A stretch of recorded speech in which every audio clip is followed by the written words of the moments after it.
अस्सलामुअलैकुम। आज दूसरी रमज़ान मुबारक है, इतवार का दिन है और आप लोग देख रहे हैं शाम रमज़ान, जिसमें मैं हूं आपके साथ मदिहा नकवी और मैं हूं शफात अली। ख़वातीन व हज़रात, 783 नए केसेस कोरोना के रिपोर्ट हुए हैं पिछले 24 घंटों में। 15 अफराद अपनी जान से जा चुके हैं। पाकिस्तान भर में कोरोना वायरस के तेजी से फैलते हुए केसेस अब इस बात की अलामत है कि हमें मजीद खुद को महदूद करना होगा। बिल्कुल, हमें ना सिर्फ खुद को महदूद करना है बल्कि जो लॉकडाउन की पासदारी है वो भी हमें करनी पड़ेगी। डॉक्टर्स अब मंजर आम पर आ गए और डॉक्टर्स ने जोड़ लिए हैं हाथ।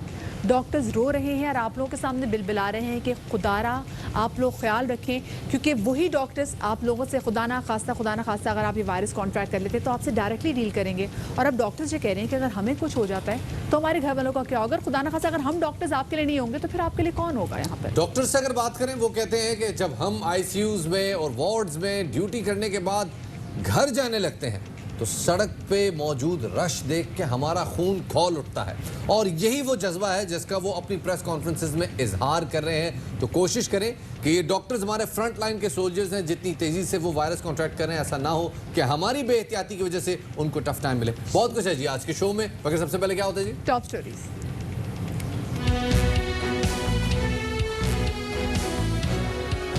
कराची में ताजिरों ने सुबह 9 से 3 ऑनलाइन बिजनेस से मुतालिक हुकूमती एसओपीज मुस्तरद कर दी। कहते हैं सिर्फ 5% ताजिर फायदा उठा सकेंगे। मुज़ाकरात करने वाले ताजिर ट्रैप हो गए। क्या कोरोना के पेश नजर जगह जगह नस वॉक थ्रू डिसइंफेक्टेंट केस बाकी कारआमद भी हैं। बास माहिरीन के बकौल गैर मेयारी महलूल के स्प्रे से जिल्द, आंखों और फेफड़ों को नुकसान पहुंचने के अलावा एलर्जी की शिकायत भी हो सकती है।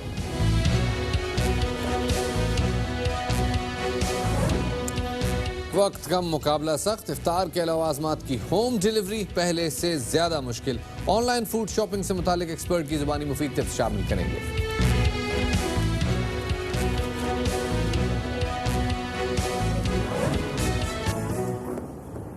शाम रमज़ान के आगाज़ में सबसे पहले हम कोविड-19 के बढ़ते हुए केसेस के हवाले से आपको अपडेट देंगे। केसेस की तादाद 12,723 हो गई है, जबकि अगर 24 घंटे में देखा जाए तो कोरोना के वजह से 783 नए केसेस जो हैं रिपोर्ट हुए हैं, जिसके बाद एक्टिव केसेस की तादाद 9,588 हो चुकी है। पंजाब में सबसे ज्यादा 5,378 केसेस हैं। सिंध में 4,232, खैबर पख्तूनख्वा में 1,793, बलूचिस्तान में 722, गिलगित बल्तिस्तान में 308, इस्लामाबाद में 235, जबकि आज़ाद कश्मीर में कोरोना वायरस से केसेस की तादाद 55 हो चुकी है। मुल्क में अब तक 2,866 कोरोना मरीज सेहतयाब भी हो चुके हैं। दूसरी जानिब आज क्वेटा के यंग डॉक्टर्स ने प्रेस कॉन्फ्रेंस के दौरान वायरस का फैलाव रोकने के लिए शहर में कर्फ्यू के निफाज का मुतालबा कर दिया। डॉक्टर्स कहते हैं कि इंसानी जिंदगी कारोबार से ज्यादा अहम है। हुकूमत सख्ती करे, उलमा, ताजर और अवाम भी उनका साथ दें। डॉक्टर्स का क्या कहना था, आपको सुनाते हैं। कोरोना वायरस पीक की तरफ जा रहा है। हम ये मुतालबा करते हैं कि अगर ये लॉकडाउन इस तरीके से नहीं होता तो यहाँ पे कम अज़ कम 15 से 20 दिनों के लिए कर्फ्यू का ऐलान किया जाए। हमारे यहाँ लोग इस चीज़ को सीरियस नहीं ले रहे हैं। हुकूमत को अब सख्त से सख्त फैसले करने पड़ेंगे। खुदारा अपना ख्याल रखें। हमारे हेल्थ सिस्टम ये चीज़ बर्दाश्त नहीं कर सकता। अभी हमारे पास वेंट की कमी हो चुकी है। हमारे पास हॉस्पिटल में कमी शुरू हो चुकी है डॉक्टर्स की। क्वेटा के अंदर 70-80 केसेस, हमारी टेस्टिंग सर्विस कम होने की वजह से हमारे केसेस अभी तक छुपे हुए हैं। जब ये वायरस शफात सामने आया तो यही कहा जा रहा था कि इस वायरस से वो लोग ज़्यादा मुतासर हो रहे हैं जिनकी उम्रें ज़्यादा है, लेकिन फिर हमने देखा कि जो जवान लोग हैं वो भी वायरस को पकड़े हैं। और अब जो सबसे ज़्यादा तकलीफ की बात यह है कि जो बच्चे जो हैं, जिनको कहते थे बच्चे तो आराम से बाहर खेल सकते हैं, इनको वायरस नहीं पकड़ सकता। तो इसी वाले से अब तर्जमान सिंध हुकूमत मुर्तज़ा वहाब साहब ने इंकशाफ किया है कि सिंध में 10 साल से कम उम्र के 182 बच्चे ऐसे हैं जो कि कोरोना वायरस में मुब्तला हैं। क्या कहा मुर्तज़ा वहाब साहब ने, आपको सुनवाते हैं। लॉकडाउन के हवाले से बहुत सारी बातें करते हैं कि लॉकडाउन ऐसा होना चाहिए, ऐसा नहीं होना चाहिए। आज मैं कुछ हकायक आपके सामने रखना चाहूँगा। सिंध भर में 182 ऐसे बच्चे हैं, 182, जो कि कोरोना वायरस के मर्ज में मुब्तला हैं। 899 ऐसे बुजुर्ग हैं जिनकी उम्र 60 साल से ऊपर है, जिनके कोरोना वायरस के टेस्ट अभी तक पॉजिटिव आ चुके हैं। ये तमाम के तमाम शायद अपने घर में होंगे। हम लोग जो घरों से बाहर निकले, वायरस कैच किया और वायरस लेके घर पर आए और इन लोगों को इन्फेक्ट किया। इसलिए बार बार सिंध हुकूमत आपसे इल्तिजा कर रही है, आपसे रिक्वेस्ट कर रही है कि सिर्फ अपने लिए नहीं, अपने बुजुर्गों के लिए, अपने बच्चों के लिए आपको आइसोलेट कीजिए, घरों पे रहिए, सोशल डिस्टेंसिंग कीजिए। ये वो सूरत हाल है जिसका हम आपके सामने बार बार जिक्र करते रहे हैं कि कोशिश करें अपने बच्चों को अपने घरों तक महदूद रखें और ज़्यादा लोगों से मिलना जुलना फ़िलहाल अभी कुछ अरसे के लिए, आने वाले कुछ अरसे के लिए आपको महदूद रखना पड़ेगा। और स्पेसिफिकली शफात, ये जो बच्चों के जो केसेस सामने आए हैं, ये बच्चे खुद घर के अंदर वायरस नहीं लेकर आए, बल्कि वो लोग जो घरों से बाहर निकलते हैं और फिर जो घर वापस आए तो उन्होंने बाहर से लाया वायरस अपने बच्चों में मुंतकिल कर दिया है। और डॉक्टर्स मुसलसल अब ये रो रहे हैं कि जी हमारे पास चले वेंटिलेटर्स तो मौजूद हैं, बट हमारे पास ऑक्सीजन नहीं है, इसलिए खुदारा हमारे मेडिकल के सिस्टम को एग्जॉस्ट ना करें, घरों पर बैठें और लॉकडाउन की पासदारी करें। आगे बढ़ते हैं जी, और एक और बड़ा मसला जो कि कोरोना वायरस से ही रिलेटेड है वो है कारोबार का रीइंस्टेट होना। कारोबार वापस कब खुलेगा, वापस लोगों का रोजगार कब शुरू होगा। लोग बड़े परेशान हैं। ताजरों ने इस हवाले से बड़ा एक गर्मा गर्मी की सिचुएशन रही है पिछले एक हफ्ते में। अब ये सिचुएशन सामने आई है कि महकमा दाखिला सिंध ने ताजरों को कारोबार खोलने के लिए मशरूत इजाज़त का नोटिफिकेशन जारी कर दिया है, जिसके मुताबिक ऑनलाइन कारोबार की सुबह 9 बजे से 3 बजे तक इजाज़त होगी और ये कारोबार 20 से जुमेरात तक खोला जा सकेगा। महकमा दाखिला सिंध के अहकामात के मुताबिक कारोबारी इदारों के मालिकान और अमले को हुकूमत की तरफ से दी गई SOPs पर अमल करना होगा, जिसकी पहली शर्त यह है कि तमाम अमले को सैनिटाइजर्स, ग्लव्स और मास्क फराहम होंगे, जबकि मैनेजर, डिलीवरी बॉय और मालिक समेत तमाम अफराद के नाम शनाख्ती कार्ड नंबर जमा कराना होंगे। महकमा दाखिला के मुताबिक ताजिर SOPs पर अमल करके कारोबार खोल सकते हैं। ताजिर अपने मुलाजमीन की तफसील कमिश्नर कराची को ईमेल करेंगे, उस तरह कमिश्नर ऑफिस आपको जवाबी ईमेल आएगी। उस ईमेल का प्रिंट आपको हर आने वाली इंस्पेक्शन टीम को दिखाना होगा, जिसके मुताबिक ये पता चल सके कि आपको कारोबार की इजाज़त है। दूसरी जानिब ऑल कराची ताजिर इत्तेहाद ने ऑनलाइन बिजनेस के लिए हुकूमती SOPs मुस्तरद कर दिए। उन्होंने कहा है कि सहूलत से सिर्फ 5% ताजिर ही फायदा उठा सकेंगे। हुकूमती टीम से मुज़ाकरात करने वाले ताजिर ट्रैप हो गए। 120 अरब रुपए ताजिरों का लॉस हो गया। इतनी टाल मटोल के बाद हमारे हाथ में जो चीज़ दी वो एक ऐसा एक इम्पॉसिबल एक मेथड था जिसे ऑनलाइन बिजनेस का नाम दिया गया। ना वो लैपटॉप पे, ना उनको अंदाज़ा है कि ये काम किस तरह करना है, ना हर कारोबार ऑनलाइन हो सकता है। अब तक आपने राशन नहीं बांटा। हमारे मुलाजमीन की तनख्वाहों के लिए हमें पैसे दें, आप हमें फंड्स दे दें। यूटिलिटी बिल्स की अदायगी मुश्किल है, आप हमें उसके लिए फंड्स दे दें।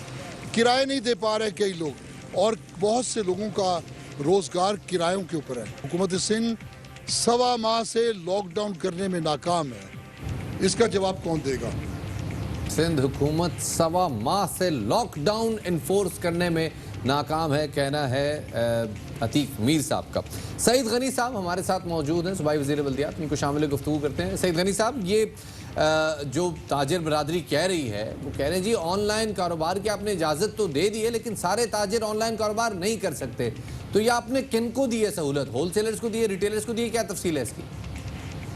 जो कारोबार कर सकते हैं ऑनलाइन, जो घर पे डिलीवरीज दे सकते हैं, जो फ़ोन पर ऑर्डर्स ले सकते हैं, उन तमाम कारोबारी हजरात को इस काम की इजाज़त है। ओके। और ये जब हमारी मीटिंग हुई थी, जब हम इसको फाइनलाइज कर रहे थे, जब इसके SOPs बना रहे थे, उस वक्त तमाम ताजिर तंजीमों के नुमाइंदे मौजूद थे और उनके सामने हमने ये तमाम बातें तय की। अच्छा, इससे हम चाहेंगे कि एक बार फिर से आप जरा जो SOPs हैं वो दोहरा दीजिए कि वो ऐसे कौन से SOPs हैं जिन पे दुकानदारों को अमल दरामद करना होगा। कोई कस्टमर जो है वो दुकान पे नहीं जाएगा और वो दुकान पर किसी कस्टमर को डील नहीं करेंगे। वो ऑर्डर्स लेंगे, वो टेलीफोन के ज़रिए भी ले सकते हैं, ऑनलाइन भी ले सकते हैं, इंटरनेट के थ्रू भी ले सकते हैं, व्हाट्सएप के थ्रू भी ले सकते हैं, जो भी सोर्स वो बेहतर समझें उसके थ्रू वो अपने ऑर्डर्स लें। और उसके बाद जो चीज़ घर पे ड्रॉप करनी है होम डिलीवरी के लिए, वो उसको जाके पहुंचाएं। अब उसमें इस चीज़ को यकीनी बनाना होगा कि जो शख्स उनकी दुकान पे होगा उसने भी एहतियाती तदाबीर इख्तियार करनी है, मास्क लगाना है, सैनिटाइज़र यूज़ करना है। जिस शख्स ने जो अशिया हैं वो अगर किसी को डिलीवरी देनी है तो उसको भी मास्क होना चाहिए, उसको ग्लव्स होने चाहिए, उसके पास सैनिटाइज़र होना चाहिए और डिसइंफेक्टेंट करने के लिए उसके पास स्वैब्स होने चाहिए। जो भी आइटम वो घर पे डिलीवर करने जाएगा तो पहले उसकी वो सफाई करेगा, उसके बाद घर पे डिलीवर करेगा। और जो पैसे भी लेन देन होगी वो भी मिनिमाइज़ करेंगे, कोशिश करें कि वो कैश में ना हो, ताकि पैसों की भी जो लेन देन है वो हाथ उसमें चेंज ना हो, उसके ज़रिए भी ये वायरस ना फैल सके। बहुत बहुत शुक्रिया सईद गनी साहब, हमें SOP से मुतालिक आगाह कर रहे थे। आगे बढ़ते हैं, इस हवाले से बात करने के लिए हमारे साथ मौजूद हैं चेयरमैन सिंध ताजिर इत्तेहाद जमील पराचा साहब। बहुत शुक्रिया जमील पराचा साहब वक्त देने के लिए। जमील पराचा साहब, ऑनलाइन कारोबार की इजाज़त मिली है, इलेक्ट्रॉनिक्स कारोबार से जो लोग डील करते हैं, कपड़े से जो डील करते हैं वो तो शायद खुश होंगे, लेकिन बहुत सारे कारोबार ऐसे हैं जो कि ऑनलाइन नहीं हो सकते, ख़ासतौर पे हार्डवेयर का काम। आपकी क्या राय है? देखें, हमने पहले भी जिस वक्त ये बात हो रही थी उस वक्त हमने ये बात कही थी कि रिटेलर्स ये काम नहीं कर पाएंगे। होलसेलर्स तो शायद ये काम कर भी लें, लेकिन रिटेलर्स ये काम नहीं कर पाएंगे। रिटेल में जब तक ग्राहक दुकान पे आके 4 दुकानें चेक नहीं कर लेता तब तक वो ख़रीदारी नहीं करता। ये आपके इल्म में भी है। हमने ये बात कही थी वहाँ के रिटेलर इस तरह से काम नहीं कर पाएंगे, तो उन्होंने इम्तियाज़ शेख साहब और सईद गनी साहब, मुर्तज़ा वहाब साहब और नासिर हुसैन शाह साहब, ये सब लोग बैठे थे। इन्होंने इम्तियाज़ शेख साहब ने कहा कि पहले मरहले में ये होने दें, पहला हफ्ता वैसे भी बंद भी जाता है तरावी की वजह से, तो इंशाअल्लाह ताला 2-4 दिन में आगे चल के 2-4 दिन में रिटेलर्स के लिए भी रियायत करवा दी जाएगी, रिटेलर्स का काम भी खुलवा दिया जाएगा। अब जो बातें सुनने में आ रही हैं उसमें तो ये आ रहा है कि 30 रमज़ान तक जो है ना कारोबार मुकम्मल तौर पर बंद कर दिया गया है, कारोबार मुकम्मल बंद रहेगा, लॉकडाउन बढ़ा दिया गया। ये तो नाइंसाफी वाली बात है। जमील पराचा साहब, ये बातें जो आपको सुनने में आ रही है, क्या ये आपको किसी हुकूमती तर्जुमान की जानिब से आपसे बातें की गई हैं? आपको किसी ने खत में लिखा है ऐसी बातें? ये बातें सुनने नहीं, ये कल मैंने सुना, कल जो निकली है ना नोटिफिकेशन, उसमें बताया गया है ना कि तमाम कारोबार बंद रहेंगे, इस तरह से ऑनलाइन हुआ जाएगा और 30 रमज़ान तक जो है वो लॉकडाउन बढ़ा दिया गया है। ये तो बात आपके भी इल्म में होगी ना। अब बात ये है कि देखें, ये जो छोटा ताजिर 1 महीना 9 दिन से स्ट्रगल कर रहा है, वो अभी भी स्ट्रगल ही कर रहा है। वो कहाँ खड़ा है, उसके घर में फाकों का समय है, वो किस तरह से अपने घर को चला सकेगा, किस तरह मुलाजमन को चला सकेगा। हमारी तो ये बात समझ में नहीं आ रही, ये हुकूमत कौन सी पॉलिसी हमें देना चाह रही है। हम तो कह रहे हैं खुदा के वास्ते हमें 1 महीने के लिए, 2 महीने के लिए हमें घर पे बिठा दो, हमें कोई बिला सूदी कर्जे दे दो, हमें बिला सूदी कर्जे कहीं से भी, या तो फेडरल गवर्नमेंट दे, सूबाई गवर्नमेंट अपनी पेशरफ दिखा के वो कर्जे हमको दिलवाए, हम महीना 2 महीने और घर पे बैठ जाएंगे। हमें भी अपनी ज़िंदगियां बहुत प्यारी हैं। अगर इस कदर कोरोना वायरस फैला हुआ है तो फिर ये इसका तरीक़ाकार यही है कि हमें आसान अक़सात पर कर्जे दिला दिए जाएं। जमील पराचा साहब, ये जो आप मुतालबा अभी कर रहे हैं, ये आपने CM साहब के सामने रखा है? ये मुतालबा भूख और अफलास है। जमील साहब, ये मुतालबा आपने CM साहब के सामने रखा है अभी तक? जिस CM साहब के पास रखा है, उन्होंने कहा इसके लिए हम इंशाल्लाह करके दे रहे हैं। अच्छा। गवर्नर साहब के पास भी पहले हम गए थे, उनसे कहा, उन्होंने कहा हम भी कर रहे हैं। ये कब तक करते रहेंगे? जब तक घरों से लाशें निकलनी शुरू हो जाएंगी, जब भूख और अफलास से लोग मरना शुरू हो जाएंगे। मेरी तो समझ में नहीं आ रहा कि कराची के साथ इस क्या सुलूक हो रहा है। अच्छा, करंट कराची से बाहर निकल के देखें, सईद गनी साहब ने, किसी ने भी हुकूमती तर्जुमान ने आपसे भी कोई राब्ता नहीं किया इस हवाले से क्या?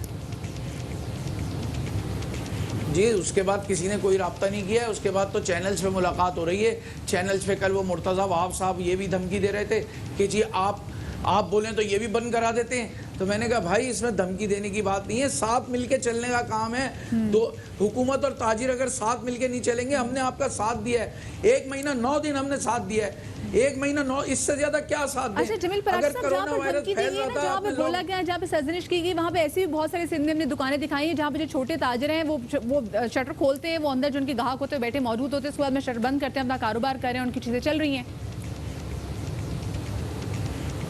देखिए बात सुने, जो अब देखिए 5 उंगलियां बराबर नहीं है। कहीं ना कहीं अब भूख से परेशान होके, अपनी बेरोजगारी से परेशान होके ताजिर ये नहीं करेगा, क्या करेगा मुझे बताएं। हमने उनसे ऐसा नहीं कहा कि ऐसा करें, लेकिन जब उसके घर में कुछ होगा ही नहीं तो वो कुछ ना कुछ करने पे तो मजबूर होगा ना। आप बताएं। दूसरी बात यह है कि जब हमने आपसे हर चीज़ सामने रख दी, जब हमने हर चीज़ आपके सामने पेश कर दी, तो फिर तो आपको इस बारे में सोचना चाहिए। या ये सोच लिया गया है कि बस किसी भी तरह टाइम गेन किया जाए। कराची को किस कदर डिस्टेबलाइज किया जा रहा है ये आप अंदाज़ा लगा सकते हैं। तमाम लोग, मैं किसी पे इल्ज़ाम नहीं लगा रहा, लेकिन मैं बता रहा हूँ कि जो कुछ हो रहा है कराची के साथ वो बहुत बुरा सलूक हो रहा है। कराची के बाहर निकल के देख लें। कल मेरे पास हैदराबाद से और दूसरी जगह से फुटेज आई हैं, खुले हुए बाजार, आगे भी इस सिंध के अंदर, कि कराची के साथ ऐसा क्यों हो रहा है। आप SOPs के मुताबिक हमें कोई ना कोई ऐसी चीज़ दें हिफाजती इंतजामात के साथ कि अपने कारोबार 2 घंटे के लिए ही खोल लें, 2 दिन ही खोल लें, ताकि हमारे लोग कुछ तो घर पे लेके जाएं। खुदा के वास्ते इसके ऊपर जो है ना तवज्जो दें। और मैं तो बाकायदा चीफ ऑफ आर्मी स्टाफ से रिक्वेस्ट करूंगा कि चीफ ऑफ आर्मी स्टाफ, अल्लाह रसूल के वास्ते आप ही इस पे हमारा मदद करें। क्यों, हमारे घरों की हालत देखें क्या हो चुकी है। आप जब बिल्कुल तक बिल्कुल, बहुत शुक्रिया जमील पराचा साहब ऐसा आगाही दे रहे हैं। कहते हैं अगर 2 घंटे के लिए भी हमें कारोबार खोलने की इजाजत दें तो हम उसके लिए रेडी हैं। साथ ही ये भी कहा कि डेफिनेट पीरियड बता दें, 2 महीने 3 महीने, जितने भी अरसे हमने कारोबार नहीं करना वो डेफिनेट होना चाहिए। और साथ में बिलासुद अगर कर्जे भी आप फराम कर दें तो हम पे 2 महीने भी घर बैठ जाएंगे, लेकिन आप हमें एटलीस्ट बिलासुद कर्जे फराम करते हैं। हमारे साथ जमील पराचा साहब मौजूद थे। आगे बढ़ते हैं और आपको बताएं कि वजारत सनत कल छोटा कारोबारी इमदादी पैकेज का पहला फेज पेश करेगी। वफाकी वजीर सनत हमाद अजहर ने ट्वीट में कहा है कि काबीना से मंजूरी के बाद छोटे कारोबार और सनतें इससे मुस्तफीद होंगी। रिलीफ पैकेज के दूसरे मरहले में आसान कर्जों की फराहमी भी ज़ेर गौर है। अगले मरहले में कोरोना से शदीद मुतासर शोबाजात के लिए रिलीफ के इकदाम करेंगे, कहना था वफाकी वजीर सनत जनाब हमाद अजहर का। आगे बढ़ते हैं जी। और अब ये वजारत सनत के हवाले से, इस रिलीफ पैकेज के हवाले से काफ़ी अरसे से बात हो रही थी, लेकिन अभी ये कंफर्म नहीं है कि ये सनत का पैकेज आएगा तो क्या उससे सनत चल पाएगी या नहीं। ये बहरहाल अभी एक सवालिया निशान बाकी है। अभी आपको जरा कोरोना के बारे से बताते चलें कि कोरोना मरीजों का इलाज करने वाले डॉक्टर्स और तिब्बी अमले को इजाफी तनख्वाह देंगे। वजीर आला उस्मान बुज़दार का कहना है कि अप्रैल से वबा पर काबू पाने तक इजाफी तनख्वाह मिलती रहेगी। हेल्थ प्रोफेशनल्स की तरबियत पर तवज्जो है। उस्मान बुज़दार ने यह भी कहा कि नाकबत अंदेश अपोजिशन वबा के दिनों में भी सियासत से बाज नहीं आई। ये लोग अपने दौर में तजर्बे और ड्रामे रचाते रहे और अब खुद को कटहरे में आता देखकर खौफजदा हैं, कहना है वज़ीर आला पंजाब सरदार उस्मान बुज़दार का। आगे बढ़ते हैं जी, बात करते हैं पेट्रोल की जी। पेट्रोलियम मसनूआत के हवाले से पाकिस्तान में एक अच्छी खबर आई है कि पाकिस्तान में 1 महीने बाद पेट्रोलियम मसनूआत दरामद करने की इजाज़त देने का फैसला कर लिया गया है। पेट्रोलियम डिवीजन के हुकाम ने बताया है कि पेट्रोल और डीजल खपत में इजाफा हो रहा है। मार्केटिंग कंपनीज डीजल और पेट्रोल इंपोर्ट कर सकती हैं। रिफाइनरीज खाम तेल दरामद कर सकती है। ये इस सूरत हाल में सामने आया है कि जब इंडस्ट्री पार्शली खुल गई है, 30 से 40% इस वक्त इंडस्ट्री काम कर रही है, तो फ्यूल की खपत भी बढ़ रही है। छोटे से ब्रेक का वक्त हुआ है, ब्रेक लेते हैं, ब्रेक के बाद दोबारा हाजिर होते हैं। हमारे साथ रहिएगा। वेलकम बैक टू शाम रमजान। पाकिस्तान समेत दुनिया भर में हिफाजती कतरे और टीके लगाने का वीक मनाया जा रहा है। 24 अप्रैल से 30 अप्रैल तक हर साल ग्लोबल इम्यूनाइजेशन वीक का इनेकाद किया जाता है। इस ग्लोबल इम्यूनाइजेशन वीक का मकसद ये है कि बीमारियों से बचाव के लिए बच्चों को लगाए जाने वाले हिफाजती टीकों से मुतालिक जो वालिदैन हैं उनको आगाही फराहम की जाए और जो गलत फहमियाँ उनका अजाला किया जा सके। अब मसला ये है कि चूंकि पूरी दुनिया में इस पैंडेमिक की वजह से, इस कोरोना वायरस की वजह से, कोविड-19 की वजह से जो बहुत सारी जगहों पे लॉकडाउन की सिचुएशन है, उसमें इन्फेंट्स के और ख़ास तौर पे वो बच्चे जिनकी वैक्सीनेशन हो रही है उनके हिफाजती टीके मिस हो रहे हैं। ख़ास तौर पे कुछ टीके ऐसे होते हैं जिनकी अहमियत बहुत ज़्यादा होती है और हम बात कर रहे हैं मीज़ल्स की, ख़ास तौर पर जिसको हम खसरा भी कहते हैं। ये मिसाल के तौर पे एक ऐसा टीका है जो कि अगर मिस हो जाए बच्चे का, तो बच्चे के लिए बड़ी परेशानी हो सकती है। डॉक्टरों की राय ये है कि 2-3 हफ्ते आप अपना जो वैक्सीनेशन जो हिफाजती टीका है वो मिस कर सकते हैं, लेकिन और ये वो वैक्सीनेशन है जो आपको हर 6 माह के बाद बच्चे की करवानी पड़ती है। यस, इसका एक पूरा पीरियड होता है। ये 6 माह से 8 माह तक जो बच्चे का इब्तिदाई 1-1.5 साल होता है, उसमें ये वैक्सीनेशन हिफाजती टीकों का 6 टीकों का कोर्स करवाया जाता है, जो कि एक नॉर्मल प्रैक्टिस है। लेकिन जिन बच्चों के हिफाजती टीके लॉकडाउन की वजह से मिस हो रहे हैं, तो उनका क्या होगा?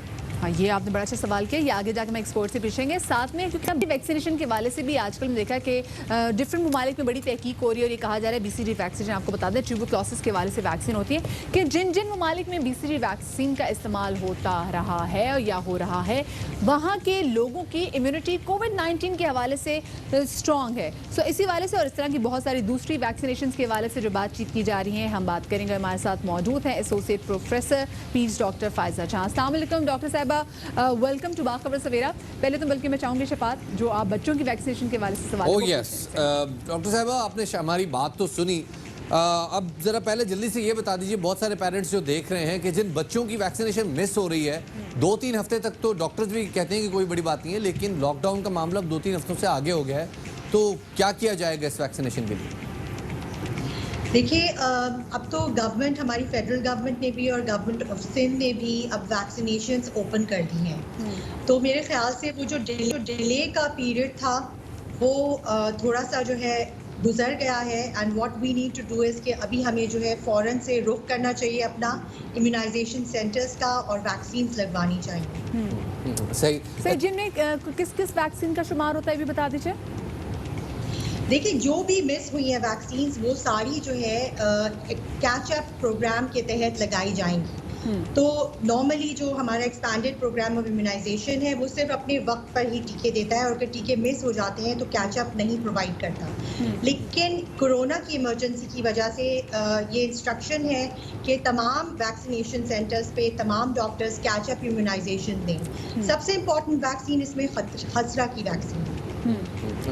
और इसी तरह दीगर बीमारियां भी जैसे नाक, तशन्नुज और ख़ास तौर पे दिक यानी तपेदिक, और जिसको हम ट्यूबरक्लोसिस भी बहुत सारे लोग जानते हैं, उसकी वैक्सीनेशन बड़ी इंपॉर्टेंट है बच्चों के लिए। अब आप ये कह रही हैं कि कैचअप प्रोग्राम में लगाई जाएंगी, तो क्या बच्चों को इस हवाले से कोई प्रॉब्लम तो नहीं फेस करना पड़ सकता है, जैसे यूजुअली किसी वैक्सीनेशन के बाद हल्का फुल्का बुखार रहता है? नहीं, बिल्कुल नहीं, क्योंकि कैचअप भी बहुत साइंटिफिक तरीके से दिया जाएगा। सिर्फ वहीं पे कैचअप दिया जाएगा जहां पर जो है कैचअप वैक्सीन सेफ है बच्चों के।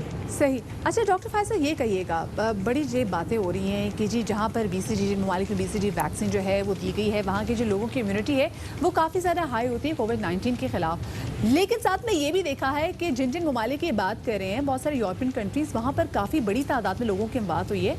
सो क्या ये मिथ है? जी बिल्कुल, ये कम्प्लीटली मिथ है। हमें नहीं पता, क्योंकि जहाँ जहाँ इस वक्त BCG लगाई जाती है उन सब ममालिक में अगर आप देखें तो जो पॉपुलेशन है वो भी यंग है। पाकिस्तान में तकरीबन 60% लोग जो हैं वो यंग हैं। अगर आप देखें तो हमारी 1/4 पॉपुलेशन, उसकी उम्र जो है 5 साल से कम है। तो जब इतनी बड़ी आपके पास यंग पॉपुलेशन होती है तो ये सोचा जाता है कि कोरोना का इम्पैक्ट कम होगा, इसीलिए उसको सही नहीं हमारे जो डॉक्टर फिजा से शायद हमारा राब्ता मुनक़ता हो गया है, लेकिन बहुत डॉक्टर फिजा इस हवाले से हमें आगाही फराहम करने के लिए उनका हम वी आर वाया स्काइप, तो वो ज़्यादा दोबारा से वैसे कोशिश करेंगे कि डॉक्टर फायजा से अगर हमारा दोबारा से राब्ता जो है वो हो सके, क्योंकि पाकिस्तान में भी जो बात की जा रही, कोई सालाना तौर पे देखा जाए तो 80 लाख बच्चे जो पैदा होते हैं, और 80 लाख बच्चों में से कोई तकरीबन 1/3 बच्चे के बारे में कहा जाता है कि वो बच्चे जो हैं वो इन वैक्सीन से महरूम रहते हैं। ये वो वैक्सीन हैं जो कि हमारी क़ुव्वत मुदाफ़त को बढ़ाती हैं। तो डॉक्टर फायजा अगर हमारे साथ दोबारा आएंगी तो हम डॉक्टर फायजा से ये ज़रूर जानना चाहेंगे कि आखिर ऐसी क्या रीज़न हैं कि जो बच्चे यहाँ पर हैं वो 1/3 बच्चे जो हैं वो इन वैक्सीन से महरूम रहते हैं। और अगर जो बच्चे इन वैक्सीन से महरूम रहते हैं तो फिर उनका आगे जाके सर्वाइवल कितना ज़्यादा मुश्किल होता होगा। ये बड़ा मुश्किल है जी। चलें जी, खैर आगे बढ़ते हैं और बात करते हैं एक और मामले के हवाले से। चूँकि आप देख रहे हैं बहुत सारे नए बिजनेसेस ग्रो कर रहे हैं कोरोना वायरस के दिनों में। एक और नया बिजनेस है जनाब, वॉक थ्रू डिसइंफेक्टेड गेट्स का, डिसइंफेक्शन गेट्स का। ये गेट्स क्या करते हैं कि जब आप इनमें से गुजरते हैं तो एक टनल होती है, और उस टनल में से स्प्रे जो है वो आता है जरासीम कुछ केमिकल्स का, और वो केमिकल्स आपके बदन पे, आपके कपड़ों पे लगते हैं, तो अगर आप बाहर से वायरस लेके अपने कपड़ों पे आ रहे हैं तो वो कपड़े साफ हो जाते हैं। हाँ, लेकिन इसमें होता ये कि ये सिर्फ और सिर्फ आपके कपड़े ही साफ करते हैं। पाकिस्तान मेडिकल एसोसिएशन ने हुकूमत पाकिस्तान पे जोर दिया है कि वो सरकारी और निजी शोबे की कंपनी से दाखिली और खारजी रास्तों पर ऐसे गेट्स की तनसीब को लाजमी बनाए। आमतौर पर जब हम इन गेट्स के अंदर से गुजरते हैं तो जो पानी, मेरे से भी शफात भी आपको बता रहे थे कि इसमें क्लोरीन इस्तेमाल किया जाता है, या ब्लीच के 250 मिलीलीटर जो है वो 10 लीटर पानी में शामिल किए, ड्रॉप्स कर दिए जाते हैं। बाज़ माहिरीन ये कहते हैं कि जगह जगह लगाए गए ये जो डिसइंफेक्टेंट गेट्स होते हैं ये सिर्फ और सिर्फ आपके कपड़ों को ही साफ करते हैं, अनलेस और तभी सही तरीके से साफ करते हैं जब आप आराम से इन गेट्स के थ्रू से होते हुए गुजरे। वैसे इसका वैसे तरीका है पूरा प्रॉपर। आपने सिर्फ गेट में से दौड़ते हुए गुजर नहीं जाना। आपने गेट में जाके पहले खड़े रहना है, फिर उसके बाद अपने हाथ खोल के एक दफा पूरे टर्न अराउंड लेना है, ताकि पूरी बॉडी पे आपके अगर कोई वायरस कहीं छुपा हुआ है, कोई कैरी हो रहा है, तो उस तक वो जो ड्रॉपलेट है पानी का डिसइंफेक्टेंट का वो पहुंच जाए। लेकिन जब बात मसला ये है कि अब ये भी कहा जा रहा है कि जो इसके अंदर जो डिसइंफेक्टेंट के अंदर जो चीज़ें मौजूद हैं, अगर हम वहाँ पे खड़े होकर सांस लेने लग जाए भरपूर तरीके से, तो ये हमारे फेफड़ों के लिए भी अच्छा नहीं है, हमारी जल्द के लिए भी अच्छा नहीं है, हमारी आंखों के लिए अच्छा भी नहीं है, और हमारे गले के लिए भी अच्छा नहीं है। तो इसी हवाले से बात करेंगे और हमें ज्वाइन करेंगे माहिर infection disease doctor Shobha Lakshmi. Doctor Shobha, welcome to Bakhabar Savera. ये बताइएगा कि ये बात की जा रही है कि जो वॉक थ्रू गेट्स में जो डिसइंफेक्टेंट गेट्स का इस्तेमाल बहुत ज़्यादा बढ़ गया, खासतौर पर कंपनीज और मसाजिद में, क्या ये वाकई कोरोना की जरासीम मारने की सलाहियत रखते हैं? ये बिल्कुल करामत नहीं है जरासीम मारने के लिए ये गेट्स, बिकॉज एक तो जो जरासीम मारने के लिए आपको एक कांटेक्ट टाइम चाहिए होता है डिसइंफेक्टेंट्स का। तो जब आप गेट से गुजरते हैं तो आपको आपके बॉडी के किसी भी पार्ट का वो कांटेक्ट टाइम जो 20 से 30 सेकंड तक है वो पूरा नहीं हो रहा होता। दूसरा ये है कि आप महलूल या सॉल्यूशन कौन सा यूज़ कर रहे हैं, और अगर आप सॉल्यूशन इफ़ेक्टिव सॉल्यूशन नहीं यूज़ करें तो भी वो यूज़फुल नहीं है। देखा गया है कि वायरस या बैक्टीरिया को मारने के लिए आपको 70% अल्कोहल या क्लोरीन या फिर आपको 4% क्लोरहेक्सिडीन यूज़ करना चाहिए, और वो भी एक सफिशेंट टाइम के लिए। बॉडी से कांटेक्ट होगा तो वायरस डिसइंटीग्रेट होगा और उसकी डेथ हो जाएगी। लेकिन जब आप वॉक थ्रू गेट्स से गुजरते हैं तो एक तो आप वो महलूल नहीं यूज़ करें, क्योंकि बहुत सारे उसमें से लोगों को इरिटेशन करवा सकते हैं। दूसरा, आपकी बॉडी का कोई भी पार्ट जो है वो 20 से 30 सेकंड तक उसके कांटेक्ट में नहीं आ रहा, तो ये तो मतलब एक्चुअली पैसे का ज़िया है, बाकी और कुछ भी नहीं है। अच्छा, अब ये कि जो WHO की जो गाइडलाइंस हैं वो इस हवाले से क्या है, वो क्या कहते हैं कि क्या अगर ये तजर्बा किसी दूसरे मुल्क में कामयाब है तो हमारे पास भी कामयाब होगा? आलमी इदारा सेहत, centre of disease control, USA, medical microbiology and infectious disease society of Pakistan, in organisations में से कोई भी ऑर्गेनाइजेशन इसको रिकमेंड नहीं करती है। तो ये तो बिल्कुल ही सही मतलब प्रोसेस हमें लगता ही नहीं है कि ये आपको कोई वायरस से बचाएगा। सही, बहुत शुक्रिया जी। डॉक्टर रश्मि साहब हमारे साथ मौजूद थी। गारंटी कोई नहीं है जपात कि अगर ये डिसइंफेक्टेंट गेट्स जो लगाए जाएं, क्योंकि इसमें जो हमारे एक कॉन्टैक्ट टाइम है इसके साथ, हम वो कॉन्टैक्ट टाइम भी पूरा नहीं करते, और जैसे भी हम फुटेज में नाज़रीन को दिखा रहे थे, लोग बड़ी तेज़ी से इस डिसइंफेक्टेंट गेट्स के थ्रू से होते गुजर के चले जाते हैं। पूरा टब्बर गुजर रहा है अंदर से। मतलब कोई टेंशन ही नहीं है कि भाई को मतलब आपने एक बंदे ने गुजरना है और एक 20-20 सेकंड के वक्फे से गुजरना है, ताकि गैप और ख़ास तौर पर बहुत सारे ऐसे जज्बाती नौजवान भी हो सकते हैं जो कि डिसइंफेक्टेंट में गया है, ज़रा ब्लीच थोड़ा ज़्यादा कर दो तो ज़रा जल्दी है ना कि आप अगले के कपड़े साड़ दें, अगले के मुंह साड़ दें, टेंशन आपने नहीं लेनी। एग्जैक्टली, शबात ने बिल्कुल सही बात की। Just don't find it funny. ये आपकी जल्द के लिए, आपकी स्किन के लिए काफ़ी ज़्यादा नुकसानदेह है, फेफड़ों और आपके गलों के लिए। सो प्लीज़ अपना जो है वो आपने ख्याल रखना है। बिल्कुल जी, और कपड़ों के लिए ऐसा ना हो कि आप किसी अच्छे भले कोई कोट सूट पहना हुआ बंदा हो और जब बाहर जाए तो वो मतलब जो है ना ऐसा लगा ब्लीच आउट हो गया, उसका कलर ही चेंज हो गया, लॉन का कोट पहना हो, तो बिल्कुल ऐसा नहीं लगना चाहिए। आगे बढ़ते हैं जी। बिल्कुल जी, आगे बढ़ते हैं। और इस वक्त दुनिया जहान में जो कोरोना ने अपनी तबाहकारियाँ मचाई, में इस वाले से आपको बताएं कि दुनिया भर में कोरोना वायरस से मुतासर होने वाले अफराद की तादाद अब 29 लाख से तजावुज़ कर गई है, जबकि 2 लाख से ज़्यादा लोग जो हैं वो हलाक हो चुके हैं, और सेहतियाब होने वालों की तादाद जो है वो 7,81,000 से ज़्यादा है। वक्त हो गया एक छोटे से ब्रेक का। छोटा सा ब्रेक के बाद दोबारा हाजिर खिदमत होंगे, हमारे साथ रहिएगा। Welcome back after the break. आज सुबह कराची में एक नहायत अफसोसनाक वाक़या पेश आया है कि सुरजानी टाउन में पानी की गड्ढे में नहाते हुए बच्चे जो हैं वो डूबकर जाँ बहक हो गए हैं। 5 बच्चे हैं जो जाँ बहक हुए हैं और ये अफसोसनाक वाक़या सुरजानी टाउन के सेक्टर 7A में पेश आया है। पुलिस की इब्तदाई तफ्तीश के मुताबिक बच्चे गड्ढे में जमा होने वाले पानी में नहाने के लिए उतरे थे। इस हवाले से हमने एक रिपोर्ट तैयार की है, आइए, बल्कि हमारे नुमाइंदे इस वक्त वहाँ मौजूद हैं, आइए उनसे जानते हैं। जी देखिए, ये तकरीबन 8 का प्लॉट है जिसके अंदर ये तालाब बनाया गया था और यहाँ पर ये पानी जमा है जिसके अंदर आज सुबह इस इलाके के 5 बच्चे हैं वो नहाने के लिए कूदे हैं और उसके बाद इसमें डूबकर जाँ बहक हो गए हैं। उस जो इलाका मकीन है उनकी जानिब से यहाँ एहतजाज भी किया गया। उनका कहना था कि करीबी एक प्रोजेक्ट है और इस प्रोजेक्ट के जो अफराद हैं उन्होंने वाटर बोर्ड के साथ गठजोड़ किया था और यहाँ पर जो पानी की लाइनें हैं उसको तोड़कर पानी यहाँ पर जमा किया गया था और यहाँ से पानी इन प्रोजेक्ट पर इस्तेमाल होता था।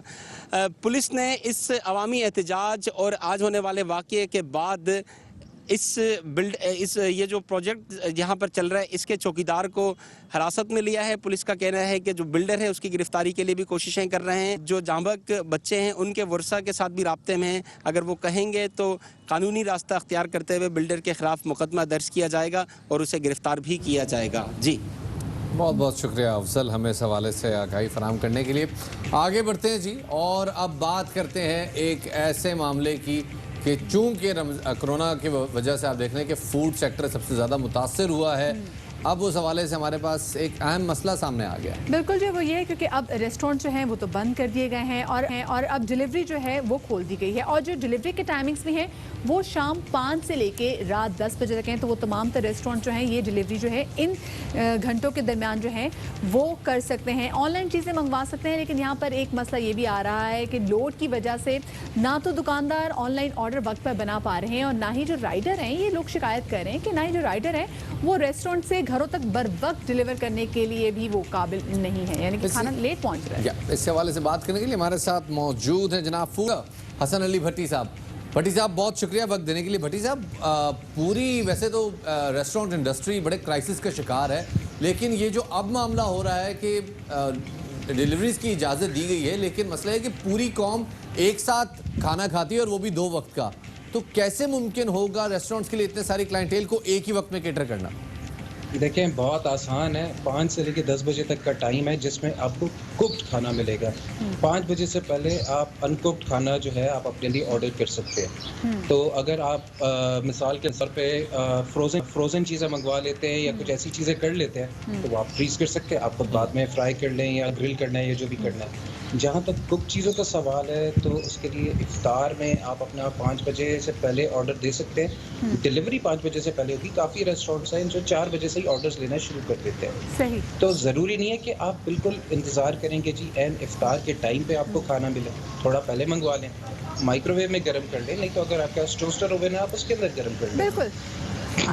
अच्छा हसन, ये कहिएगा, हमने देखा कि कराची में जो फूड बिजनेस है वो हमेशा से एक बड़े बूम पे था, बड़ा फ्लरिश कर रहा था, लेकिन कोविड-19 की वजह से अब हमारा जो फूड बिजनेस है, जो रेस्टोरेंट्स खुल रहे हैं वो भी काफ़ी ज़्यादा सफ़र कर रहे हैं। ये प्रेशर क्या ले पाएगी हमारी रेस्टोरेंट इंडस्ट्री? मदिया बहुत मुश्किल है क्योंकि ऑलरेडी जो नए टैक्सेस लगे थे, बिजली वगैरह दूसरी चीज़ें जो महंगी हुई थी तो उसकी वजह से काफ़ी ज़्यादा इन लोगों को प्रॉब्लम हो रहा था। अब एक लिमिटेड विंडो के अंदर आप सबने अपने ऑपरेशंस करने, तो उसके लिए हमने ये देखा है कि काफ़ी जो रेस्टोरेंट्स अपने आपको फाइन डाइन कहते थे या जो थोड़े अपर टियर में आते थे, अब उन्हें भी सर्वाइवल के लिए आपको आम चीज़ें बनाना पड़ रही हैं। काफ़ी रेस्टोरेंट्स हैं जिन्होंने ज़िंदगी में कभी सोचा भी नहीं था, अब वो भी रमज़ान के हिसाब से इफ्तार का मेन्यू, जिसमें देसी मेन्यू भी आ गया, वो बना के बेच रहे हैं। तो इसलिए सर्वाइवल इस वक्त बहुत मुश्किल है और हमें मतलब मैं क्योंकि ख़ासतौर पर फूड ग्रुप्स में भी काफ़ी इन्वॉल्व रहता हूँ, फूड ब्लॉगिंग भी कर रहा होता हूँ, तो मेरी हमदर्दी हमेशा रेस्टोरेंट वालों के साथ ही रहती है कि हमें उनका ख्याल करना चाहिए। एक चीज़ जो मैं ज़रूर यहाँ पे दोबारा बोलूँगा कि यार आप लोग अगर खाना डिलीवर करवा रहे हैं तो खुदा के वास्ते जो राइडर आ रहा है आपके पास या रेस्टोरेंट का अपना स्टाफ है, उन्हें प्लीज़ जनरसली टिप दें।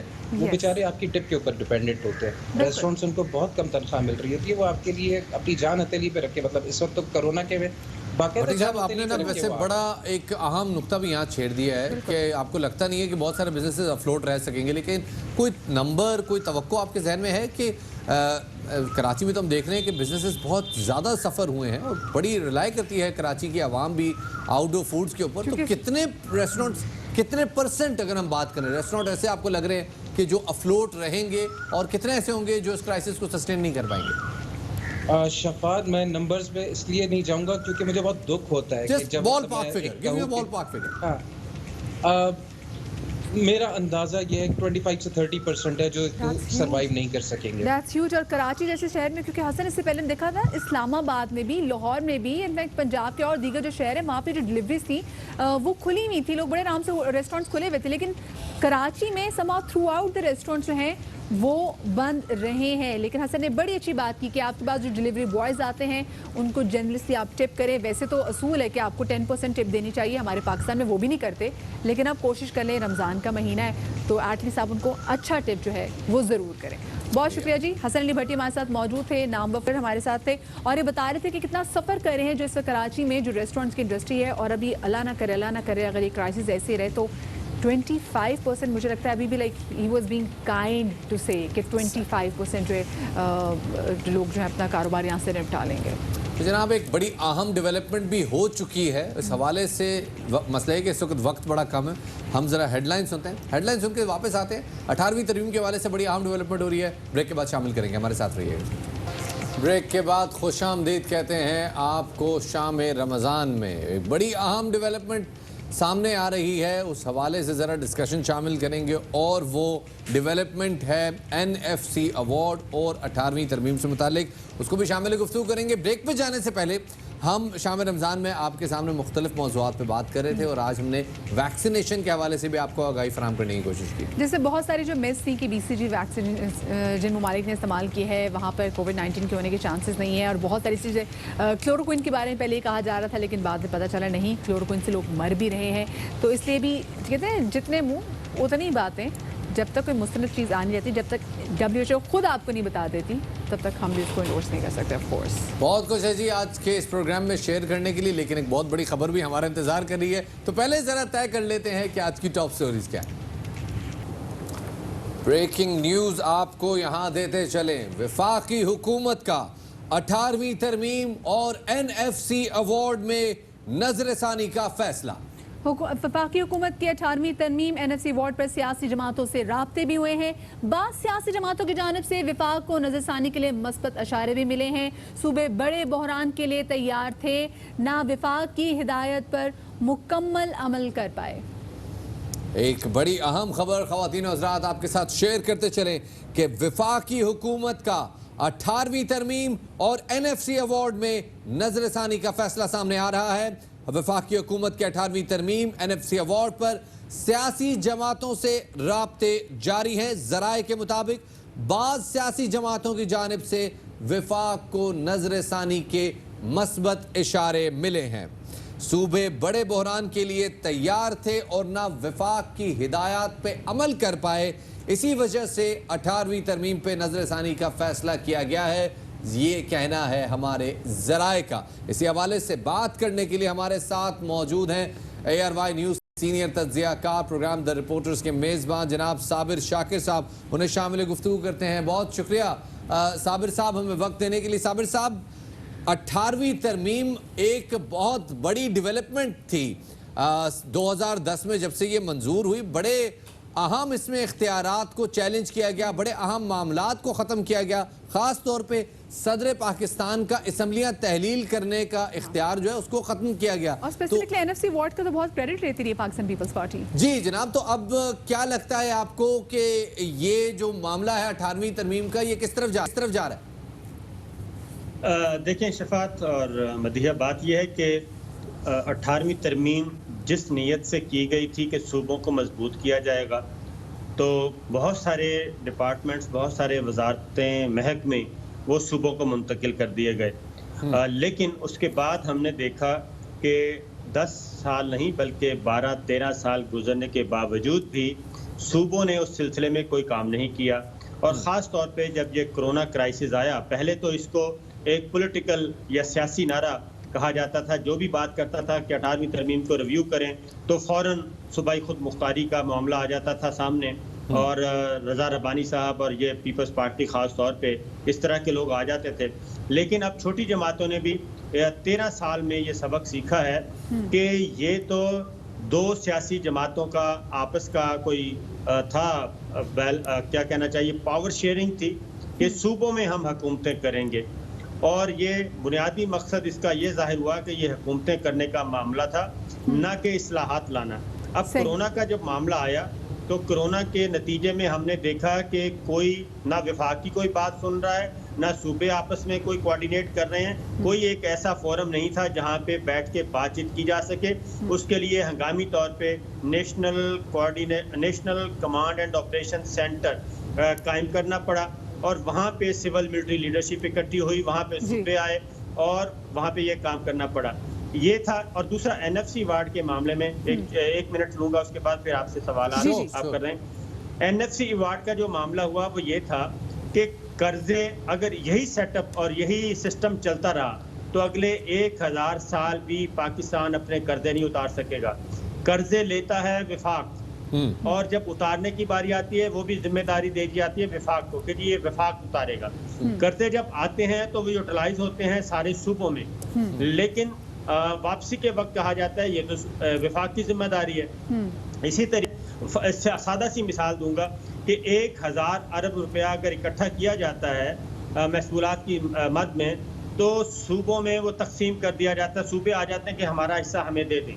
वो 800 अरब फॉर एग्जांपल चला जाता है, 200 अरब रुपया रह जाता है विफाक के पास जी। 200 अरब में उसने दिफा का भी खर्चा पूरा करना है, एस्टेब्लिशमेंट का, यानी कि establishment mean bureaucracy, civil, judiciary, इन सब का ये अखराजात भी पूरे करने हैं, और उसके पास कुछ नहीं बचता। और कोरोना के मामले में भी जब पैसे तकसीम करने की बारी आई, लोगों को रिलीफ देने की बारी आई, तो सबकी नजरें थी मरकज़ की तरफ। इसलिए ये दो चीज़ें इस वक्त बहुत ज़्यादा ज़रूरत महसूस की गई, और जो हमारी इत्तलाआत हैं उसके मुताबिक PTI के राब्ते हुए हैं मुस्लिम लीग नवाज से और पाकिस्तान पीपल्स पार्टी से और कुछ दीगर जमातों के साथ। तो उसमें सही, लेकिन मस्बत इशारे जो आए वो साबिर साहब कौन सी जमातों की जानिब से आए हैं इस हवाले से? मुस्लिम लीग नवाज की, उसमें से एक मैं बड़े वसूब से कह रहा हूँ, मुस्लिम लीग नवाज के अंदर एक मुअस्सर आवाज़ ऐसी मौजूद है कि इसको हमें रिव्यू करना चाहिए और विफाक को तगड़ा करना चाहिए। और ख़ास तौर पे ये सारा क्राइसिस जो आया है इसमें वाक़तन ये साबित हो गया है कि 13 सालों में किसी सूबे ने कुछ नहीं किया। तो मुस्बत मुस्लिम लीग नवाज की तरफ से पीपल्स पार्टी का एक मुख्तसर आवाज़ है, उसकी तरफ से पाकिस्तान मुस्लिम लीग काफ से बात हो रही है, MQM से बात हो रही है। तो जो मेरी इत्तलात हैं उसके मुताबिक इस मामले में पहले जो सियासी जमातें बात करने के लिए भी तैयार नहीं थीं, अब इस पे बातचीत का अमल शुरू हो चुका है। सही। अच्छा साबिर साहब, बहुत सारी जो 18वीं तरमीम की चीज़ें हैं वो तो जो PTI का अपना नैरेटिव है, हुक्मरान जमात का अपना नैरेटिव है, उससे मुताबिकत रखती है। मिसाल के तौर पे आर्टिकल 140A जो कि लोकल गवर्नमेंट्स की बात करता है, वो तो PTI का अपना नैरेटिव भी है। तो क्या सिर्फ चंद शिकों के ऊपर 18वीं तरमीम पे बात होने जा रही है, जैसे हेल्थ या दीगर शोबे या फाइनेंस के शोबे, या पूरी 18वीं तरमीम को रोल बैक करने की बात हो रही है? नहीं, पूरी 18वीं तरमीम रोल बैक नहीं होगी शफात। इसमें जो ज़रूरत है, जो 13 साल में हमने सबक हासिल किया, जो नतायज, मनफी नतायज इसके निकले, जिसमें हमने देखा कि इस वक्त भी आप किसी से भी पूछ लें, पाकिस्तान दुनिया का वाहिद मुल्क है जहाँ पे पाकिस्तान एज स्टेट नज़र नहीं आ रही। आप America, Germany, France, England, India, हमारे पड़ोस में इंडिया बैठा है, वहाँ पे कोई बहस नहीं है कि लॉकडाउन होना है कि नहीं होना, कर्फ्यू लगना है कि नहीं लगना, कहाँ पे क्या काम करना है, किस महकमे ने क्या काम करना है। किसी मुल्क को NCOC बनाने की जरूरत महसूस नहीं हुई। पाकिस्तान वाहिद मुल्क है जहाँ पे पता चला कि यहाँ पे तो कोई ऐसा फोरम है ही नहीं और रह ही नहीं गया, और रियासत पाकिस्तान की कोई ऐसी रट ही नहीं रही कि जिसकी बुनियाद पे आईनी तौर पे वो इंतज़ामी तौर पे वो कोई कन्वे कर सके, कोई अपनी बात मनवा सके। इस वक्त सारे के सारे 18वीं तरमीम के पीछे छुपे हुए हैं, विफाक भी और सूबे भी। 18वीं तरमीम के पीछे छुपे। जब आवाम को रिलीफ देने का वक्त आता है, इस क्राइसिस से निकलने के लिए आता है, तो सारे विफाक की तरफ देखना शुरू कर देते हैं। तो ये वो चीज़ है जिसकी वजह से मैं सिर्फ ये बता दूं कि ये सिर्फ पॉलिटिकल ही नहीं बल्कि रियासत पाकिस्तान के तमाम स्टेक होल्डर्स, मुख्तदर हलकों ने भी इस चीज़ को महसूस किया है और अब ज़रूरत महसूस है कि ये वक्त है कि इस पे नज़रसानी की जाए और जो सुकम है उनको दूर किया जाए और रियासत पाकिस्तान नज़र आनी चाहिए। सही। एक बार फिर अपने नाज़रीन को बताते चलें कि वफाकी हुकूमत का 18वीं तरमीम और NFC अवार्ड पे नजरसानी का फैसला सामने आया है। वफाकी हुकूमत के 18वीं तरमीम और NFC अवार्ड पे सियासी जमातों से राब्ते भी सामने आए हैं। बाद सियासी जमातों की जानिब से वफाक को नजरसानी के मस्बत इशारे मिले हैं और ज़राए का कहना है कि सूबे चूंकि बड़े बहरान के लिए तैयार नहीं थे, ना वफाक की हिदायत पर मुकम्मल अमल कर पाए, लिहाजा वफाकी हुकूमत को 18वीं तरमीम और NFC अवार्ड पे नजरसानी का फैसला करना पड़ा। साबिर शाकिर साहब इस हवाले से हमारे साथ मौजूद हैं। साबिर साहब, 18वीं तरमीम के हवाले से तो आपने बात की, अब NFC अवार्ड के हवाले से भी बात कर लेते हैं। 7वां NFC अवार्ड जो कि 2010 में सामने आया था, उसमें तय ये पाया था कि आबादी के तनासुब से सूबों के अंदर वसाइल की तकसीम होगी। 8वां NFC अवार्ड इस हवाले से इनकन्क्लूसिव रहा था। अब आपको क्या लगता है कि 2020 का NFC अवार्ड जो कि ड्यू है, वो क्या अपने फॉर्मूले को चेंज करने की तरफ जा रहा है या कोई नई चीज हम देख रहे हैं, पुराने 7वें को हम कैरी करते हुए आगे चलेंगे? मेरा ख्याल है कि कोशिश इस वक्त जो मेरे पास इत्तलात हैं उसमें तो यही है कि इस पे संजीदा कोशिशें और मस्बत जवाब आए हैं और इस पे बातचीत का फैसला हुआ है और उसमें स्पीकर कौमी असम्बली आपके असद उमर साहब, ये लोग हैं। उसके बाद मुस्लिम लीग नवाज में राना तनवीर साहब हैं, मैं नाम बता देता हूँ। इनकी राय भी यही है कि इसको रिव्यू होना चाहिए, कोई बुरी बात नहीं है। पीपल्स पार्टी के अंदर एक आवाज़ है, बहुत थोड़ी आवाज़ है, वो उसमें सिर्फ अपोजिशन ये है कि पीपल्स पार्टी समझती है कि अगर सिंध में, चूँकि ये असल में मुस्लिम लीग नवाज और पीपल्स पार्टी दोनों ने मिलकर ये काम किया था कि इससे सूबाई इलाकाई जमातें और सूबों में हुकूमतें कायम की जाएं और सेंटर पे बस रफ़ी टफ़ी सा मामला चलता रहे। तो अब ये चीज़ सामने आई और NFC अवार्ड में भी, NFC अवार्ड है क्या, सादा सी बात वो ये है कि जनाब पूरे मुल्क से इतने महसूलात इकट्ठे होंगे और ये हज़ारों रुपए आ गया, हमने अब पूरा मुल्क चलाना है 1 साल, इसका अखराजात और इसकी तकसीम कैसे होगी। जो इस वक्त राइज तकसीम है उसमें सूबे अपना अपना हिस्सा लेके चले जाते हैं, उसके बाद दिफाई ज़रूरियात रह जाती हैं, उसके बाद तनख्वाहें रह जाती हैं, उसके बाद कोई क्राइसिस आ जाता है वो रह जाती हैं, वो सारे कैसे पूरे करने हैं उसके लिए कोई पैसा नहीं है। उसके बाद फिर आप हमारे साथ मौजूद रहेगा। अपने नाज़रीन को एक और ताज़ा तरीन खबर से आगाह करते चलें। पंजाब को मुआशी दबाव से निकालने के लिए सूबाई हुकूमत के बड़े फैसले। ज़राए के मुताबिक पंजाब हुकूमत की टीम मुआशी रिलीफ पैकेज के लिए कल वफाकी हुकाम से मुलाकात करेगी और इस पैकेज में अव्वलीन तरजीह वफाक के साथ पंजाब की वाजिब अदा रकम की अदायगी शामिल होगी। वफाक की जानिब से पंजाब को वाजिबुल अदा रकम का हजम 128 अरब रुपए है। वाजिबुल अदा रकम हाइडल मुनाफे, PRA, FBR, Rawalpindi metro service, गंदम सब्सिडी पर मुश्तमिल है और पंजाब हुकूमत वफाक को कर्ज की अदायगी भी मौखर करने की दरख्वास्त दे रहा है। पंजाब के ज़िम्मे रवां माली साल के आखिरी क्वार्टर में 35 अरब रुपए की अदायगी शामिल है। पंजाब हुकूमत ने माशी अखराजात में कमी के लिए नॉन सैलरी बजट भी निस्फ कर दिया है। नॉन सैलरी बजट निस्फ करने से सूबे को तकरीबन 40 अरब रुपए की बचत होगी। पंजाब हुकूमत लॉकडाउन के बायस बड़े तरक्याती मंसूबों पर काम रोक चुकी है। आपको एक बार फिर बताते चले कि पंजाब हुकूमत की मुआशी टीम रिलीफ पैकेज के लिए कल वफाकी हुकूमत से मुलाकात करेगी। इस हवाले से बात करने के लिए हमारे साथ साबिर शाकिर साहब मौजूद हैं। साबिर साहब, पंजाब की हुकूमत तो अब वफाक के पास जा रही है रिलीफ पैकेज के लिए, सूरत हाल कैसी देख रहे हैं आप? मैं वही हमारे यहाँ क्योंकि कल्चर सादा ज़ुबान में कि हमारे वालिद मोहतरम हैं पाकिस्तान और 4 सूबे हैं, उसके 4 बेटे हैं, वो है पंजाब है, सिंध है, बलूचिस्तान है और KPK है।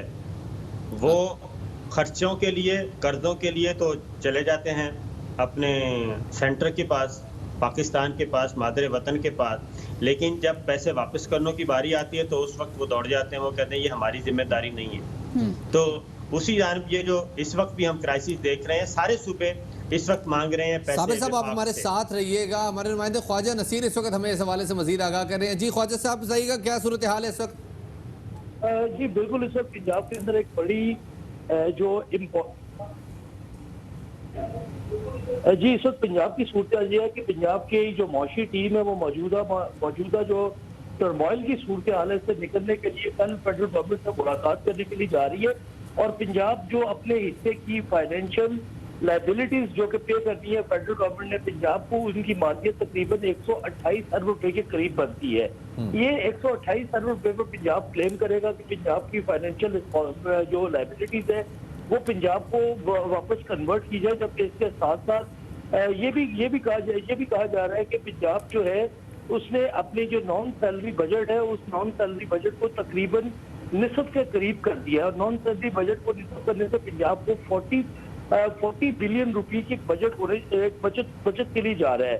पंजाब की जो फाइनेंशियल लाइबिलिटीज है उनमें बड़ी नेट हाइडल पावर का शेयर शामिल है, जिसके अलावा रावलपिंडी इस्लामाबाद मेट्रो जो है इसकी जो सब्सिडी मिलनी है पंजाब को वो शामिल है, गंदम की सब्सिडी पंजाब को शामिल है, FBR और PRA की जो मद में पंजाब को ट्रांसफर होना है वो भी इसके साथ शामिल है। जबकि इसके अलावा पंजाब मौजूदा एक इकोनॉमिक क्रंच की जो सूरत हाल है उससे निकलने के लिए पंजाब ने आखिरी क्वार्टर जो मौजूदा फिस्कल ईयर का लास्ट क्वार्टर है उस क्वार्टर में पंजाब ने 35 बिलियन रुपी फेडरल गवर्नमेंट को पे वापस एक डेट जो है उसे पे करना है। इस डेट को मौखर करने के लिए भी पंजाब हुकूमत दरखास्त करने के लिए जा रही है कि इस डेट को भी मौखर कर दिया जाए, और क्योंकि पंजाब में जो एस्टिमेट लगाया गया है by the end of this fiscal year तकरीबन 576 अरब रुपए का फिजिकल डेफिसिट जो है वो मौजूदा टर्मोइल की पोजीशन के बाद इसका सामना पंजाब को करना पड़ रहा है। सही, बहुत शुक्रिया जी। ख्वाजा नसीर हमारे नुमाइंदे हमारे साथ मौजूद थे, और इससे पहले हमारे senior anchor person Sabir Shakir साहब हमारे साथ मौजूद थे, काफ़ी मुफस्सिल गुफ्तगू कर रहे थे। साबिर साहब आपका भी बहुत ज़्यादा शुक्रिया। आगे बढ़ते हैं और अभी आपको बताएं कि शुमाली वज़ीरिस्तान में ऑपरेशन हुआ है जिसमें सिक्योरिटी फोर्सेज के हाथों 9 दहशतगर्द मारे गए हैं और कार्रवाई में एक दहशतगर्द पकड़ा भी गया है। ISPR के मुताबिक दुश्मन की फायरिंग से 2 जवान शहीद और 5 जख्मी हुए हैं। इस हवाले से हमने एक रिपोर्ट तैयार की है, आपके साथ शेयर करते हैं। वक्त हो गया एक छोटे से ब्रेक का, एक छोटे से ब्रेक लेते हैं, ब्रेक के बाद दोबारा हाजिर होंगे, हमारे साथ रहिएगा। ब्रेक के बाद खुश आमदीद कहते हैं आपको बाखबर सवेरा में। ब्रेक पे जाने से पहले हम ज़रा जो है कहते हैं ना बड़े ठोस और बड़े थिक सियासी मौज़ूआत पे बात कर रहे थे।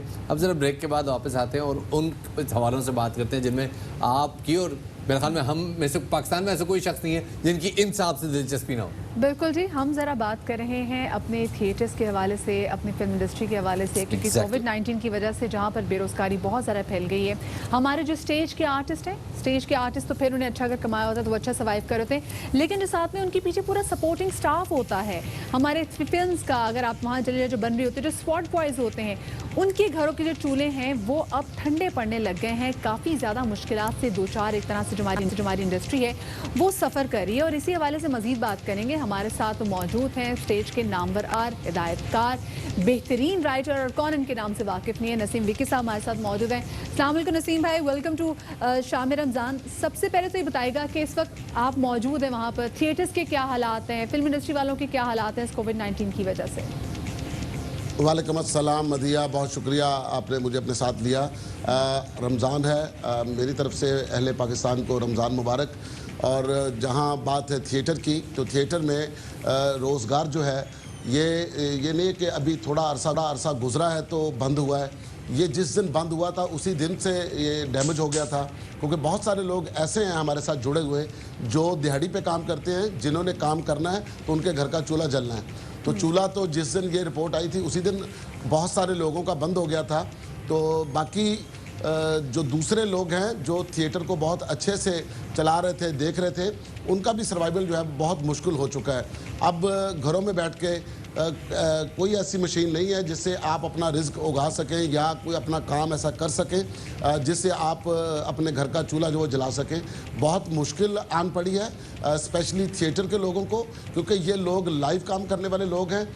इन्होंने हमेशा लाइव काम किया और जो थिएटर की दुनिया है वो टिकट बेस होती है कि आपने आज टिकट लेनी है और ड्रामा देखना है, और जिसने ड्रामा करना है उसने भी उसी दिन सेम सैलरी जो है वो लेनी है।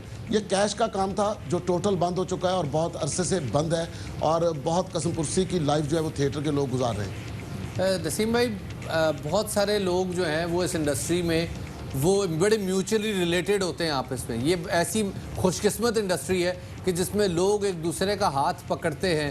कोई आर्टिस्ट ने अपने तौर पे भी कोई बंदोबस्त किया है ऐसे लोगों की दाद रसी के लिए कि जो दिहाड़ी पे थे और अब आजकल ज़रा अंडर प्रेशर है, क्योंकि थिएटर तो बहुत लंबे अरसे के लिए अब बंद है? जी शफात, इसमें यह है कि जो थिएटर के लोग हैं उनमें जितने भी मतलब बड़े नाम हैं वो सारे अपने तय कुछ ना कुछ कर रहे हैं। हमारा एक अदारा है, अल्लाह जानता है, सखी सरवर भट्ट साहब उसको रन करते हैं। तो उसमें अभी तक जो थिएटर के लोगों के अंदर जो डिस्ट्रीब्यूशन हुई है, जो लोगों में राशन तकसीम हुआ है उनके घरों में जाने के लिए, वो कम से कम अभी तक जो लागत है वो 38 लाख की है। तो उन्होंने सखी सरवर भट्ट साहब ने इसको बहुत सराहा है और लोगों के साथ इन टच हैं, खुद घरों में जाकर एक्टरों के साथ, और जो छोटे तबके के लोग हैं जिनमें मतलब ड्रेस मास्टर है, जिसमें असिस्टेंट्स हैं, जिसके अंदर बोले इस तरह के लोग हैं जो गेट के ऊपर होते हैं। मतलब थिएटर, एक थिएटर के अंदर कम से कम जो अमला है वो 100 के ऊपर मुहित होता है, और लाहौर के अंदर कम से कम जो है ना वो 20 से 25 थिएटर है। और इस तरह पूरे पंजाब के अंदर जब आप गिनने के लिए बैठ जाएंगे तो आपकी उंगलियों पर काउंटिंग वो खत्म हो जाएगी। तो इन लोगों का ख्याल रखना मतलब अच्छा, नसीम भाई बताएगा कि जब अमानुल्लाह साहब ने जब इस दुनिया से रुखसत हुए थे तो उसके बाद एक ताज़ियती रेफरेंस हुआ था जिसमें फ़याज़ हुसैन चौहान साहब जब आए थे तो उन्होंने बड़ा क्रेडिट लेने की कोशिश की थी कि बड़ी वो खिदमत करें और उनके आस्थाने पर जो भी आता है वो खाली हाथ कभी नहीं जाता। तो क्या फ़याज़ हुसैन चौहान साहब ने फिर बाकी जो स्टेज के जो बड़े आर्टिस्ट हैं, जो हिदायतकार हैं, उनसे कोई बातचीत की, पूछा कि जो बाकी जो सपोर्टिंग स्टाफ है वो किस हाल में इस वक्त? मुझे अभी पिछले दिनों एक एप्लीकेशन आई थी मेरे पास। सखी सरवर साहब ने कहा कि इनके ऊपर साइन करने हैं तो अपना ये आर्ट्स काउंसिल में जाएंगी तो लोगों को इसमें बहुत ज़्यादा पैसे मिलेंगे, राशन आएगा सबके घरों में। उसके बाद तकरीबन इस बात को भी 10-15 दिन हो गए, कोई राशन नहीं आया। बाकी जो रही बात, आप रेफरेंस की बात करती हैं, मैं बहुत ज़्यादा कम जाता हूँ किसी रेफरेंस पे, इसीलिए कि वहाँ पर जाके सिर्फ डायलॉग बोले जाते हैं। हमारे मुल्क में जब कोई बंदा मर जाता है तो उसके जनाजे पर या उसके रेफरेंस पर सुल्तान की तरह वाइंड अप बोला जाता है। बहुत बड़े बड़े डायलॉग बोले जाते हैं कि मैं मार दियांगा सारे, मैं ये कर देंगे, मैं वो कर देंगा, मेरे हाथ में गंडासा है, आप देखना इस मुल्क की तकदीर कैसी होगी। तो अगले दिन वो भूल जाते हैं सारे, कोई भी उसके ऊपर अमल पैरा नहीं होता। बात होती है कि आप बोले ना, आप अमल करके दिखाएं, फिर आपके लिए अप्रिसिएशन है, फिर आपके लिए दुआएं हैं। भूख जो है वो खुद ना बोले, तो भूख जब किसी घर में होती है तो वहाँ पर आप पहुँचे, बजाय आप इसके कि डायलॉग बोलें, आप अपने आप को हाईलाइट करें। उस दिन सिर्फ आपने जो अपना डायलॉग बोल के दाद वसूल करनी है, उसकी बजाय आप प्रैक्टिकल काम करें तो फिर आपको ये कहलवाने की ज़रूरत नहीं पड़ती, लोग खुद ही आपके बारे में कहना शुरू हो जाते हैं। बड़ा कीमती नुक्ता दिया आपने, बहुत बहुत शुक्रिया नसीम भाई, हमारे साथ मौजूद थे। ख़वातीन हज़रात, मारूफ स्टेज आर्टिस्ट, राइटर, हिदायतकार हमारे साथ मौजूद थे। आपको बराह रास्त लिए चलते हैं इस्लामाबाद, जहाँ मामले खुसूसी बराए सेहत डॉक्टर जफर मिर्ज़ा इस वक्त मीडिया से बातचीत कर रहे हैं कि हमारे इंशाल्लाह रोज़ाना की बुनियाद पे जो टेस्ट किए जाते हैं उनमें बहुत ज़्यादा इजाफे की तवक्को है। अब अदाद-ओ-शुमार की तरफ आते हैं जी। दुनिया में तकरीबन 29 लाख से ज़ायद लोग जो हैं वो कोरोना वायरस पॉजिटिव हो चुके हैं। 2 लाख से तजावज़ कर गई हैं डेथ्स, और तकरीबन 8,37,000 से ज़ायद लोग जो हैं वो रिकवर भी हो चुके हैं। लेकिन अगर आप बगौर देखें आलमी सतह पे तो लगता यूँ है कि इसमें एक इस्तेहकाम सा आ रहा है, जिसका मतलब ये है कि केसेस जो हैं मतलब ग्लोबल लेवल के ऊपर जो हमारा जो कर्व है वो अब काफ़ी स्ट्रेट होता हुआ नज़र आ रहा है, जिसका मतलब ये है कि आने वाले दिनों में शायद सूरत हाल में कुछ इस्तेहकाम पैदा हो। वहाँ खुसूसी बराए से है डॉक्टर जफर मिर्जा इस्लामाबाद में इसमें मीडिया ब्रीफिंग दे रहे थे। उनकी मीडिया ब्रीफिंग जारी है और अब हम वक्त हो गया एक छोटे से ब्रेक का। छोटा सा ब्रेक लें, मुंह में पानी आ गया। ब्रेक के बाद वापस आ रहे हैं ना, कहाँ जा रहे हैं हम? कहीं जा रहे हैं क्या? बैठे हैं आपके साथ, ब्रेक ले लें।